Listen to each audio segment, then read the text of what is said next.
सभी साथियों को स्वागत करता हूं सभी के इस यूट्यूब चैनल पर। साथियों, रीट प्री का जो एग्ज़ाम है और साथ ही रीट मेंस का एग्ज़ाम है, इसके अलावा आपके फर्स्ट ग्रेड का एग्ज़ाम हो या सेकंड ग्रेड का एग्ज़ाम हो, इन सभी एग्ज़ाम्स के लिए मनोविज्ञान और शिक्षण विधियों का पेपर नंबर 10 आज हम हल करने वाले हैं। खास बात आज ये रहेगी इस पेपर में कि यहाँ पर टोटल प्रश्नों की संख्या आपके 30 रहेगी। साथियों, साइकोलॉजी और टीचिंग मेथड के ये प्रश्न रहेंगे, रीट मेंस हो या रीट प्री हो, सेकंड ग्रेड हो या फर्स्ट ग्रेड का एग्जाम हो। तो शुरू करते हैं साथियों आज के इस वीडियो को। एक एक प्रश्न को बहुत ही अच्छे तरीके से समझ करके हम आगे बढ़ने वाले हैं। चलिए देखेंगे हम पहला प्रश्न आपसे क्या पूछ रहा है। तो प्रश्न नंबर 1 है आपके, शिक्षण प्रक्रिया के अंतर्गत विद्यार्थी है, आश्रित चर है, स्वतंत्र चर है, मध्यस्थ चर है या इनमें से कोई नहीं। ठीक है, तो देखो अगर हम बात करें तो शिक्षण प्रक्रिया के 3 चर होते हैं। कितने चर होते हैं? 3। एक तो आश्रित चर होता है, एक स्वतंत्र चर होता है और एक मध्यस्थ चर होता है। अगर हम बात करें तो स्वतंत्र चर तो अध्यापक होता है, विद्यार्थी आश्रित चर होता है और मध्यस्थ चर की जो भूमिका है ये निभाता है पाठ्यक्रम। कौन निभाता है? पाठ्यक्रम निभाता है। तो यहाँ विद्यार्थी पूछा गया है, तो फिर आपके विद्यार्थी कौन सा चर रहेगा? आश्रित चर रहेगा। विकल्प 1 आपके पहले प्रश्न का सही आंसर है। प्रश्न संख्या 2 की ओर बढ़ेंगे। दूसरा प्रश्न है, व्यक्तिगत भेद पाए जाते हैं, बुद्धि स्तर में पाए जाते हैं, अभिवृत्ति में पाए जाते हैं, गतिवाही योग्यता में पाए जाते हैं या इनमें से सभी। तो साथियों दूसरे प्रश्न का उत्तर बताइएगा। बात की जा रही है यहाँ पर व्यक्तिगत भेदों के बारे में। तो जो व्यक्तिगत भेद पाए जाते हैं, आपने देखा होगा कि अलग अलग व्यक्तियों की बुद्धि भी अलग अलग होती है, उनकी अभिवृत्ति भी अलग अलग होती है और गतिवाही योग्यता ये भी अलग अलग होती है। मतलब इन सभी में साथियों व्यक्तिगत भेद पाए जाते हैं। तो दूसरे प्रश्न का कौन सा आंसर सही रहेगा? आपके चौथा विकल्प, उपरोक्त सभी। फोर्थ विकल्प आपके दूसरे प्रश्न का सही उत्तर है। नेक्स्ट प्रश्न नंबर 3 की ओर बढ़ेंगे। तो तीसरा प्रश्न पूछ रहा है आपसे, इनमें से बाल विकास की कौन सी अवस्था को सकारात्मक अथवा नकारात्मक आयु के नाम से जाना जाता है? शैशवावस्था को, बाल्यावस्था को, किशोरावस्था को या प्रौढ़ावस्था को?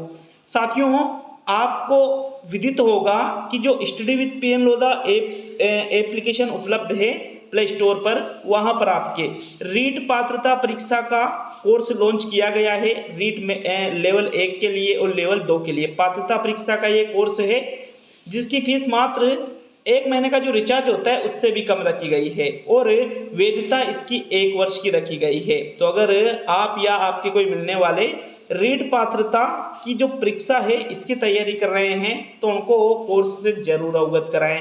ऐप डाउनलोड का लिंक मैंने कमेंट बॉक्स में दे रखा है, वहां से आप ऐप को डाउनलोड करके, और साथियों ऐप किस नाम से? स्टडी विद पीएन लोधा के नाम से आप कोर्स को ज्वाइन कर सकते हो, जिसमें आपको हस्तलिखित नोट्स मिलने वाले हैं, जो कि मेरे साइकोलॉजी का जो आपके फर्स्ट भाग है जिसमें अभिवृद्धि और विकास वाला टॉपिक है, फिर बाल विकास की जो अवस्था है, शैशवावस्था, बाल्यावस्था, किशोरावस्था, फिर बाल विकास के सिद्धांत, इनकी तो पीडीएफ मैंने डाल दी है और आपको बिल्कुल हर सब्जेक्ट की पीडीएफ भी वहाँ पर ऐप पर उपलब्ध होने वाली है। तो निश्चित रूप से हस्तलिखित नोट्स की ये पीडीएफ रहेगी, टॉपिक वाइज टेस्ट वहाँ पर आपके लिए रहेंगे और साथ ही आपके संपूर्ण सिलेबस से टेस्ट भी वहाँ पर उपलब्ध रहेंगे एक ही कोर्स में। ठीक है, लेवल 1 के लिए भी और लेवल 2 के लिए भी। तीसरे प्रश्न का आंसर देख लेते हैं, इनमें से जो बाल विकास की सकारात्मक अथवा नकारात्मक आयु है कौन सी आयु है? तो बाल विकास की सकारात्मक या नकारात्मक आयु कहते हैं किसको? किशोरावस्था को। किसको कहा जाता है? किशोरावस्था को कहा जाता है। थर्ड विकल्प आपके प्रश्न संख्या 3 का सही आंसर है। प्रश्न संख्या 4 की ओर बढ़ेंगे। तो देखिएगा चौथा प्रश्न है, मौलिक एवं स्वतंत्र लेखन किससे संबंधित है? सृजनशीलता से, आधुनिकता से, व्यावहारिकता से या रोचकता से? 2 चीजें दे रखी है यहाँ पर, कौन कौन सी? एक तो मौलिक और एक स्वतंत्र। दोनों ही किसकी बात की जा रही है? लेखन की, कि स्वतंत्र लेखन है या मौलिक लेखन है, इसका संबंध किससे है? तो जो चीज़ मौलिक हो साथियों, जिसमें नवीनता हो, ये चीज़ें सृजनशीलता के अंतर्गत आती है। धारा प्रवाहिता, मौलिकता, नवीनता, लचीलापन, ये चीज़ें सृजनशीलता के तत्व होते हैं। ठीक है, विकल्प नंबर 1 आपके प्रश्न संख्या 4 का सही उत्तर है। चलिए आगे बढ़ेंगे प्रश्न संख्या 5 की ओर। तो 5वां प्रश्न है, आरटीई एक्ट 2009 के अनुसार शिक्षक हेतु 2 सप्ताह कार्य घंटे कितने होंगे? 45 घंटे, 42 घंटे, 44 घंटे और 90 घंटे। तो प्रश्न संख्या 5 का आंसर देख लेते हैं। देखिए 5वें प्रश्न का जो आपके सही उत्तर है वो रहेगा विकल्प नंबर 4। चौथा विकल्प क्यों सही रहेगा? क्योंकि यहाँ 2 सप्ताह कार्य घंटे की बात की जा रही है।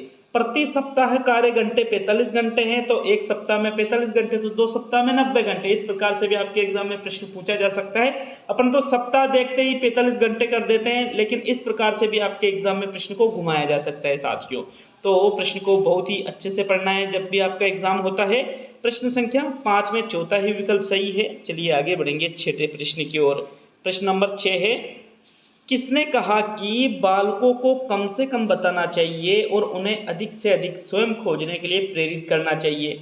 ये किसके द्वारा कहा गया? Herbert Spencer, JF. Herbert, Armstrong या मोंटेसरी?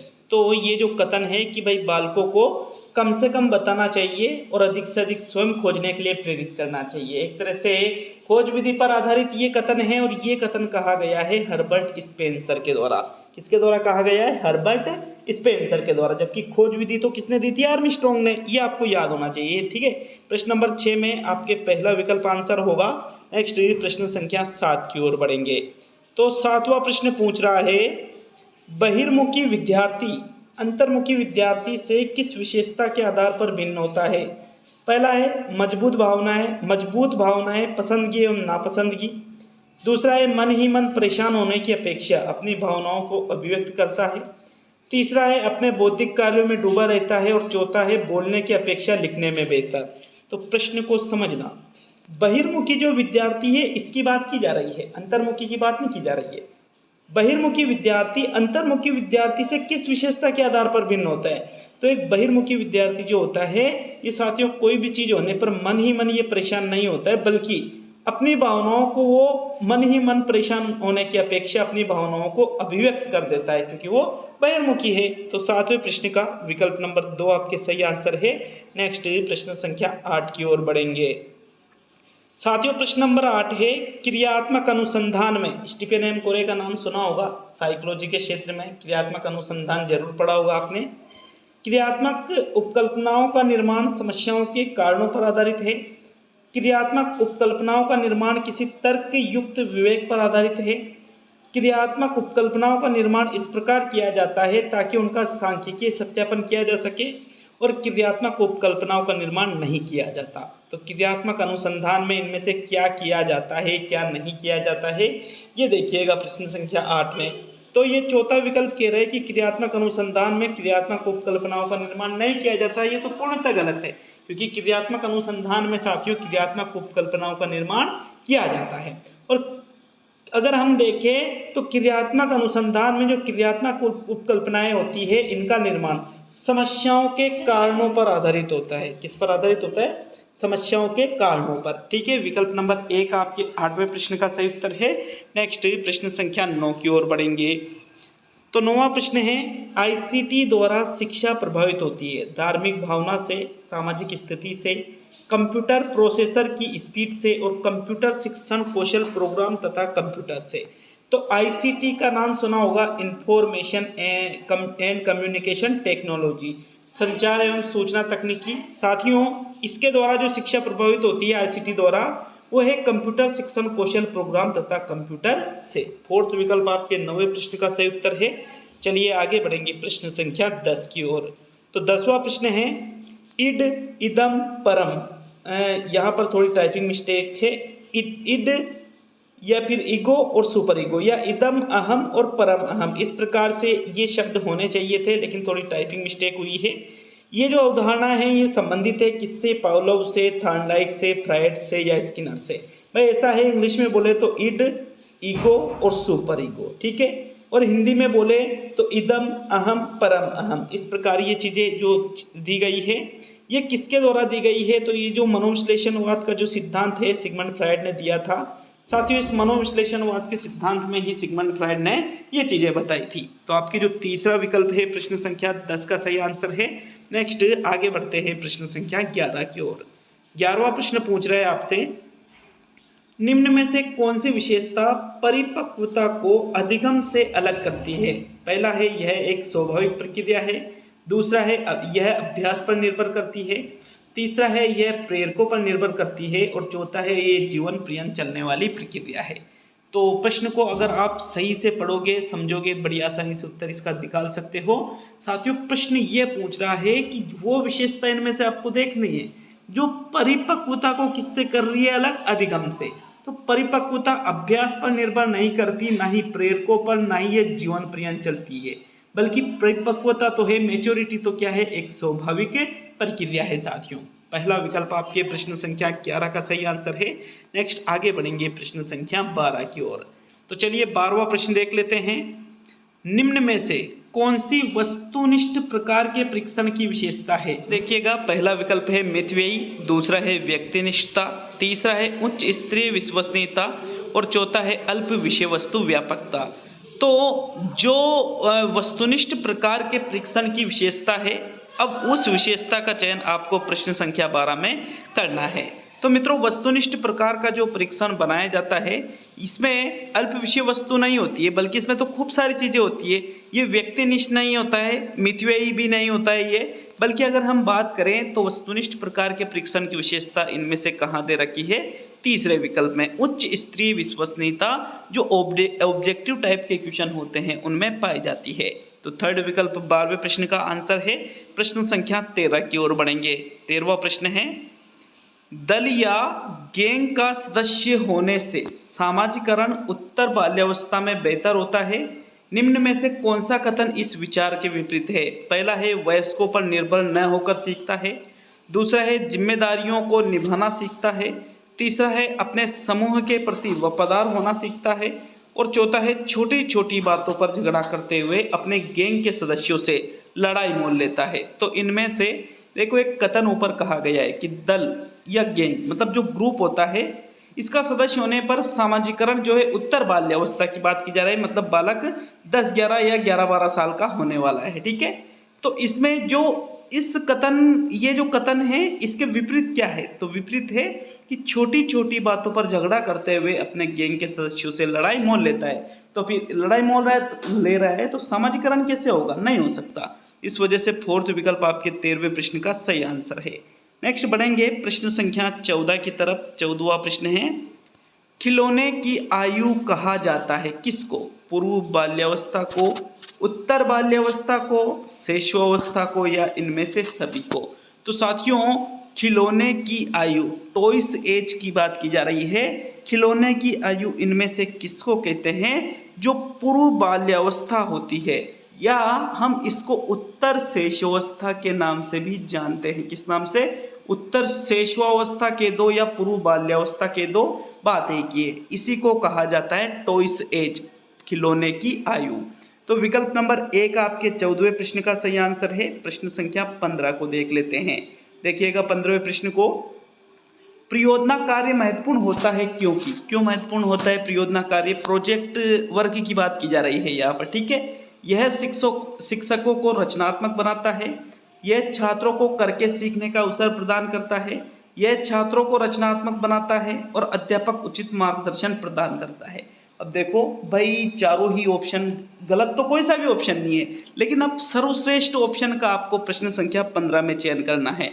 तो साथियों, परियोजना जो है जॉन ड्यूवी की जो विचारधारा है करके सीखना, करके सीखने पर आधारित जो विचारधारा है जॉन ड्यूवी की, इसी पर आधारित है परियोजना विधि। ठीक है, किलपेट्रिक ने जो परियोजना विधि दी थी वो। अब सबसे महत्वपूर्ण बात परियोजना विधि की क्या है कि इसमें छात्र जो है ये करके सीखते हैं, अर्थात इसमें छात्रों को करके सीखने का अवसर प्राप्त होता है। तो विकल्प नंबर 2 आपके 15वें प्रश्न का आंसर है। प्रश्न संख्या 16 की ओर बढ़ेंगे। देखिएगा 16वें प्रश्न को, शिक्षा का अधिकार अधिनियम 2009 में निर्दिष्ट किया गया है कि कक्षा 1 से कक्षा 5 तक यदि प्रवेश दिए गए विद्यार्थियों की संख्या 200 से अधिक है तो विद्यार्थी अध्यापक आवश्यक अनुपात होगा 30, 40, 45 और 50। बहुत ही इंपॉर्टेंट क्वेश्चन, कई बार अलग अलग एग्जाम में, कई बार क्या हर बार इस प्रश्न को पूछा जाता है साथियों।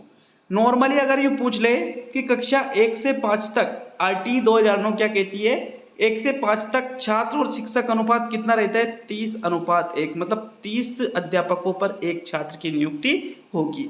नॉर्मल अगर ये संख्या नहीं दे रखी है, ठीक है, लेकिन अगर संख्या दे रखी है और संख्या भी 200 या 200 से अधिक दे रखी है, छात्र संख्या 200 या 200 से अधिक दे रखी है, तो फिर यह अनुपात बढ़कर के 40:1 हो जाता है। नहीं तो कितना हो रहता है? 30:1 रहता है। विशेष तौर पे याद रखना, 200 या 200 से अधिक शब्द नहीं दे रखा है तो 30:1, और 200 या 200 से अधिक दे रखा है तो 40:1। तो फिर यहाँ नहीं दे रखा है, नहीं क्या, यहाँ तो दे रखा है ना 200 से अधिक, तो फिर यहाँ 40:1 रहेगा, ठीक है।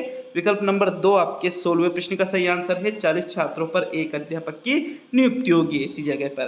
प्रश्न संख्या 17 की ओर बढ़ते हैं। 17वां प्रश्न है, 5 वर्ष का राजू, रिपीटेड क्वेश्चन है, कई बार अलग अलग एग्जाम में पूछा जा चुका है। अपनी खिड़की के बाहर तूफान को देखता है, बिजली चमकती है और कड़कने की आवाज आती है। राजू शोर सुनकर उछलता है। बार बार ये घटना होती है, फिर कुछ देर शांति के पश्चात बिजली कड़कती है। राजू बिजली की गर्जना सुनकर उछलता है। राजू का उछलना सीखने के किस सिद्धांत का उदाहरण है? शास्त्रीय अनुबंधन, क्रिया प्रसूत अनुबंधन, प्रयत्न एवं भूल, और इनमें से कोई नहीं। तो भाई इनमें से कोई नहीं वाला विकल्प तो आपका आंसर होता नहीं है।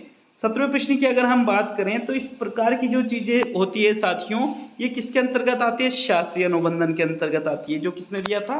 पावलोव ने दिया था। जो कुत्ते पर प्रयोग किया था ना कि घंटी की आवाज से ही लार खाना, वो वाली चीज है ये, ठीक है। प्राचीन अनुबंधन के दो या शास्त्रीय अनुबंधन के दो इसको। तो पहला विकल्प आपके 17वें प्रश्न का आंसर है। नेक्स्ट 18वें प्रश्न को देखेंगे। शिक्षण और अधिगम के तत्व है शिक्षक, शिक्षण व शिक्षण की क्रिया, अधिगम की क्रिया, और इनमें से सभी। तो शिक्षण भी और अधिगम भी, इन दोनों की बात की जा रही है। इन दोनों के तत्वों में किस किस को सम्मिलित किया जाता है? 18वें प्रश्न का आंसर देख लेते हैं। भाई शिक्षण में शिक्षक भी बिल्कुल शिक्षण में भागीदारी निभाता है, अधिगम की क्रिया भी अधिगम में होती है, शिक्षण में शिक्षण और शिक्षण की क्रिया भी होती है। तो फिर ये सभी चीजें इन दोनों के तत्व है, किसके? शिक्षण और अधिगम के। फोर्थ विकल्प आपके 18वें प्रश्न का सही आंसर है। नेक्स्ट प्रश्न संख्या 19 की ओर बढ़ेंगे। 19वां प्रश्न पूछ रहा है आपसे, अभिप्रेरणा को प्रभावित करने वाले कारक है। आवश्यकताएं, टाइपिंग मिस्टेक है थोड़ी ये, आकांक्षा, स्तर एवं रुचि, संवेगात्मक स्थिति, और इनमें से सभी। तो अभिप्रेरणा को प्रभावित करने वाले कारकों में इनमें से कौन कौन सा ऐसा लगता है जो अभिप्रेरणा को प्रभावित करते हैं साथियों? 19वें प्रश्न का आंसर देख लेते हैं। तो जो व्यक्ति की आवश्यकताएं होती है, आकांक्षा होती है व्यक्ति की, आकांक्षा का स्तर है, रुचि है, व्यक्ति की संवेगात्मक स्थिति है, ये सारी ही चीजें साथियों मोटिवेशन को प्रभावित करती है। तो इनमें से सभी वाला जो चौथा विकल्प है ये आपके 19वें प्रश्न का सही उत्तर होगा। नेक्स्ट 20वें प्रश्न की ओर बढ़ेंगे। अच्छा लगे वीडियो को लाइक करिएगा साथियों, और चैनल पर नए हो तो चैनल को भी सब्सक्राइब करके जरूर जाइएगा, क्योंकि पिछले लगभग 15 दिनों से रेगुलर क्लासेज मैंने शुरू कर दी है। बीच में 2-3 महीनों का गैप हो गया था, लेकिन वर्तमान में बिल्कुल रेगुलर क्लासेज आपको देखने को मिलने वाली है। तो 20वां प्रश्न है, B.S. ब्लूम ने ज्ञानात्मक पक्ष को कितने उपखंडों में विभाजित किया? 3, 6, 7 और 5। तो देखो B.S. ब्लूम के द्वारा जो ज्ञानात्मक पक्ष है इनको 6 भागों में विभाजित किया गया है। कितने भागों में विभाजित किया गया है? 6 भागों में। दूसरा विकल्प आपके प्रश्न संख्या 20 का सही उत्तर है, जिसमें सबसे प्रथम नंबर पे जो पक्ष आता है ज्ञानात्मक पक्ष में वो ज्ञान आता है, और सबसे छठे नंबर पे क्या आता है? मूल्यांकन आता है साथियों। तो दूसरा विकल्प ही सही रहेगा 20वें में। चलिए आगे बढ़ेंगे प्रश्न संख्या 21 की तरफ। 21 है, ब्लूम की पाठ योजना आधारित है किस पर? उद्देश्यों पर आधारित है, विषय वस्तु पर आधारित है, प्रस्तुतिकरण पर आधारित है, और इनमें से सभी पर। तो B.S. ब्लूम की जो पाठ योजना है उसकी बात प्रश्न संख्या 21 में की जा रही है। किस पर ये आधारित है? 21 का आंसर देख लेते हैं। B.S. ब्लूम की जो पाठ योजना है ये उद्देश्यों पर आधारित है। किस पर आधारित है? उद्देश्यों पर। प्रथम विकल्प आपके 21 का सही आंसर है। नेक्स्ट 22 की ओर बढ़ेंगे। ग्राफ किस प्रकार की शिक्षण सहायक सामग्री है? दृश्य सामग्री है, प्रक्षेपी है, श्रव्य है, या श्रव्य दृश्य है? तो भाई ग्राफ में हमें सिर्फ दिखाई देता है, सुनाई नहीं देता है, तो श्रव्य नहीं है। इसमें भी श्रव्य लिखा हुआ है तो ये भी गलत। तो प्रक्षेपी भी नहीं है साथियों, प्रक्षेपी चीजें तो यांत्रिक होती है, ठीक है। विकल्प नंबर 1 आपके सही रहेगा। ग्राफ सिर्फ और सिर्फ एक दृश्य सामग्री है। विकल्प 1 आपके 22 का सही आंसर है। 23 को देख लेते हैं। 23वां प्रश्न पूछ रहा है, भूगोल शिक्षण हेतु सर्वाधिक उपयोगी सामग्री है? कैलेंडर, मानचित्र, फ्लैश कार्ड और बैरोमीटर। तो आपको बच्चों को भूगोल पढ़ाना है। इनमें से भूगोल में जो सबसे इंपॉर्टेंट चीज है वो आपको क्या लग रही है? 23 का उत्तर बताइए।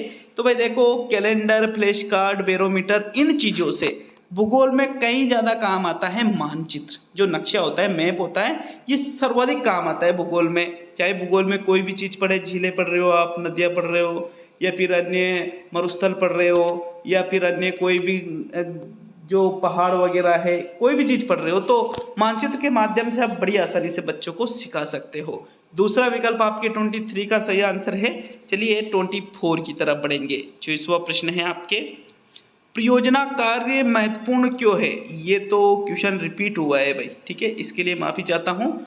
जब फिर भी अगर हम देखें तो प्रश्नों की संख्या 31 है, तो फिर ओरिजिनल तो 30 प्रश्न बचे। बताया था आपको परियोजना कार्य क्यों महत्वपूर्ण है, क्योंकि ये छात्रों को करके सीखने का अवसर प्रदान करता है। ठीक है, इस प्रश्न को हमने पहले भी देख लिया था। 25 है आपके, विकलांग बालकों के लिए विद्यालय होने चाहिए, कैसे? प्रातःकालीन, रात्रिकालीन, आवासीय और इनमें से सभी। तो जो बालक विकलांग होते हैं भाई, एक तो देखो वो विकलांगता, जो थोड़ी सी विकलांगता हो वो एक अलग चीज हो जाती है, लेकिन जो बालक पूर्ण रूप से विकलांग होते हैं, ऐसे बालकों के लिए तो कौन से विद्यालय होने चाहिए साथियों? आवासीय। उनके रहने, खाने, पीने, सोने की सारी सुविधा वहां पर उपलब्ध हो, ऐसे विद्यालय विकलांग बालकों के लिए होने चाहिए। तीसरा विकल्प आपके 25 का आंसर है। 26 की ओर बढ़ेंगे। गृह कार्य का प्रमुख उद्देश्य है, क्या है? छात्र को घर पर व्यस्त रखना, पढ़ाए गए पाठ को दोहराने के लिए अवसर देना, सुलेख की योग्यता का विकास करना, या संबंधित पाठ में रुचि उत्पन्न करना। तो हम जो गृह कार्य, होमवर्क बच्चों को देते हैं, क्यों दिया जाता है? आखिर उसका उद्देश्य क्या होता है, क्यों दिया जाता है? ताकि बालकों में सुलेख की योग्यता का विकास हो, ठीक है, ये भी हो सकता है। संबंधित पाठ में रुचि उत्पन्न हो, ये भी हो सकता है। छात्र को घर पर व्यस्त रखना, ये तो गलत है। पढ़ाए गए पाठ को दोहराने के लिए अवसर देना, तो दूसरा, तीसरा या चौथा, कौन से विकल्प पे जाओगे? प्रश्न संख्या 26 में 26वें प्रश्न का आंसर देख लेते हैं। भाई गृह कार्य का जो प्रमुख उद्देश्य है वो है पढ़ाए गए पाठ को दोहराने के लिए अवसर प्रदान करना। जो पाठ हमने पढ़ाया है बच्चों को स्कूल में, वो बच्चा घर पे भी उस पाठ को पढ़े। तो इस प्रकार से हम गृह कार्य देते हैं बच्चों को, तो वो अवसर मिल जाता है उसको। सबसे बेस्ट आंसर ये साथियों। दूसरा विकल्प आपके 26 का सही आंसर है। नेक्स्ट बढ़ेंगे 27 की ओर। 27वां प्रश्न है आपके, मूल्यांकन का मुख्य उद्देश्य क्या है? क्यों किया जाता है मूल्यांकन? अनुशासन बनाए रखने के लिए, अधिगमकर्ता की उपलब्धि जानना व सुधार करना, केवल परीक्षा करवाना, या केवल प्रश्न पत्र बनवाना। तो इनमें से मूल्यांकन का उद्देश्य केवल परीक्षा करवाना, केवल प्रश्न पत्र बनवाना, ये तो नेगेटिव जा रहे हैं। अनुशासन बनाए रखना, ये भी उतना सटीक नहीं है, बल्कि सही आंसर क्या रहेगा? अधिगमकर्ता, जो सीखने वाला है, जो बालक है, छात्र है, उसकी उपलब्धि जानना और उसमें सुधार करना, ये सबसे इंपॉर्टेंट उद्देश्य होता है किसका? मूल्यांकन का। तो दूसरा विकल्प आपके प्रश्न संख्या 27 जो है, इसका सही आंसर है। नेक्स्ट 28वें प्रश्न की ओर बढ़ते हैं। करके सीखना सिद्धांत किस विधि पर आधारित है? व्याख्यान विधि, कहानी विधि, परियोजना विधि और प्रदर्शन विधि। तो भाई देखो, अगर हम बात करें तो कहानी विधि में कहानी कौन कह रहा है? शिक्षक। छात्र सुन रहे तो इसमें करके नहीं सीख रहे हैं। व्याख्यान विधि में व्याख्यान कौन दे रहा है? शिक्षक। छात्र सुन रहे तो इसमें भी करके नहीं सीख रहे हैं। प्रदर्शन विधि जो होती है, इसमें प्रयोग का प्रदर्शन किया जाता है, किसके द्वारा? अध्यापक के द्वारा। छात्र उसको देखते हैं, तो इसमें भी छात्र करके नहीं सीख रहे हैं। मैंने पहले भी आपको बता दिया था कि परियोजना जो विधि है, ये करके सीखने के अवसर प्रदान करती है। करके सीखने की विचारधारा पर आधारित विधि है, और करके सीखने की विचारधारा किसने दी थी? जॉन डेवी ने। जिसके आधार पर परियोजना विधि का निर्माण किसने किया था? किलपेट्रिक ने साथियों। ठीक है, याद रखना इस चीज को। तो थर्ड विकल्प 28 का सही आंसर है। नेक्स्ट बढ़ेंगे प्रश्न संख्या 29 की ओर। 29वां प्रश्न है, किशोरावस्था में रुचियां होती है कैसी? सामाजिक रुचियां, व्यावसायिक रुचियां, व्यक्तिगत रुचियां, उपयुक्त सभी। तो भाई किशोरावस्था में किशोरों की कुछ सामाजिक रुचियां भी होती है, कुछ व्यक्तिगत रुचियां भी होती है, कुछ व्यावसायिक रुचियां भी होती है। तो फिर आपके सभी वाला आंसर जो है ये सही रहेगा। मैंने आपको बताया था कि एक प्रश्न रिपीट हुआ है, तो टोटल प्रश्नों की संख्या 31 है, तो आप उसको एक को हटा दीजिए। ये 30वां प्रश्न है। इसके बाद में आपके 31वें नंबर का प्रश्न भी है अभी। ठीक है, अब ऐसा नहीं है कि 30वें प्रश्न को हल करके कि हो गया, नहीं, 31वां क्वेश्चन भी आपको हल करना है। तो सेकंड लास्ट प्रश्न आपसे पूछ रहा है, सामान्यतः बालक किस आयु में ध्वनि उच्चारण आरंभ कर देते हैं? 6 माह में, 9 से 15 माह में, 18 माह में या 2 वर्ष में? तो ध्वनि उच्चारण की बात की जा रही है सिर्फ, ठीक है। अगर हम देखें तो ध्वनि उच्चारण आरंभ करने की बात साथियों 9 से 15 माह का जो बालक होता है ये ध्वनियों को बोलने लग जाता है।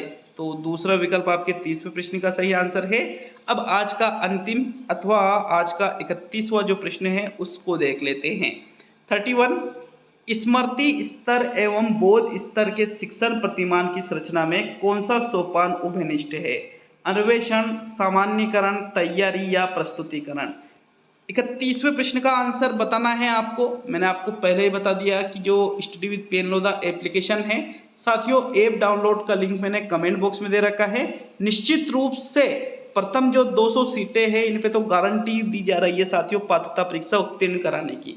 तो कोई भी अगर पात्रता परीक्षा की तैयारी कर रहा हो तो निश्चित रूप से उसको जरूर बताइएगा कोर्स को ज्वाइन करने के लिए। तो 31 का आंसर देख लेते हैं, जो स्मृति स्तर और बोध स्तर के शिक्षण प्रतिमान की संरचना है। इन दोनों में जो सोपान उभयनिष्ठ है दोनों में ही प्रस्तुतिकरण किया जाता है। स्मृति स्तर का जो सोपान जो स्मृति स्तर का जो शिक्षण प्रतिमान है और जो बोध स्तर का शिक्षण प्रतिमान है दोनों में ही प्रस्तुतिकरण किया जाता है। तो फोर्थ विकल्प आपके 31वें प्रश्न का सही आंसर है। कंप्लीट होता है ये साइकोलॉजी व शिक्षण विधियों का पेपर नंबर 10। कैसा लगा हमें कमेंट बॉक्स में कमेंट करके जरूर बताइएगा। मिलते हैं जल्द ही अगले वीडियो में।